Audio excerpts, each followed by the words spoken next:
আড্ডা মারি, সেটা হচ্ছে এই চায়ের দোকান। দাদার এই চায়ের দোকানের একটাই স্পেশালিটি, যেখানে এলে একটা কফি হাউস ফিল হয়, আর কিছুটা গানের একটা আলাদাই আনন্দ। এখানে এসে একটু হালকা ফুলকা নাচও করি আমরা, এবং বাওয়ালিতে সিরিয়াসলি আসি। আর দাদার চায়ের স্টাইলটা থাকে, তো দাদার এখানে এসে খুব সুন্দর করে আমরা খাই, এবং রিভিউটা যদি দিই তাহলে বলবো দাদার চা জাস্ট কোনো কথা হবে না, এবং প্রত্যেকটা চাই মানে জাস্ট মাউথ ওয়াটারিং, আমি এইটুকুনি বলবো। আর সাথে সিঙ্গারাও অ্যাভেলেবেল আছে। তোমাদের যদি ভালো লাগে, বেলঘরিয়া স্টেশন 4 নম্বর প্ল্যাটফর্মে। দাদা, তোমার চায়ের দোকানের নাম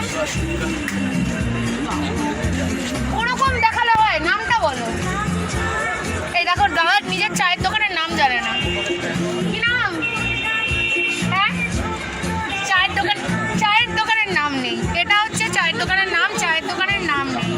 তোমরা এসে বলবে এখানে কোন চায়ের দোকান আছে যেটার চায়ের দোকানের নাম নেই, কিন্তু সেখানে হচ্ছে মিউজিক বাজে, লোকে বাওয়াল মারতে আসে, সিগারেট খেতে আসে, ছেলেরা সিগারেট খেতে আসে, আর আমার মতো মেয়েরা বাওয়াল দিতে আসে বন্ধু বান্ধব নিয়ে। আর এসে দাদাকে দেখবে এইভাবে চা ঘোরাচ্ছে, একটু চা ঘোরানো দেখি তো, দেখি দেখো দেখো চাটা হয়ে যায়, ঘোরাচ্ছে চোখ বুঝে যেরকম করছিল এই শাওয়ার। তো তোমরা দেখেছো, দাদার এখানে মস্তি করতে অবশ্যই আসবে, চা খেতে আসবে, আর দাদাকে সবসময় ফ্রিতে সব কিছু চাই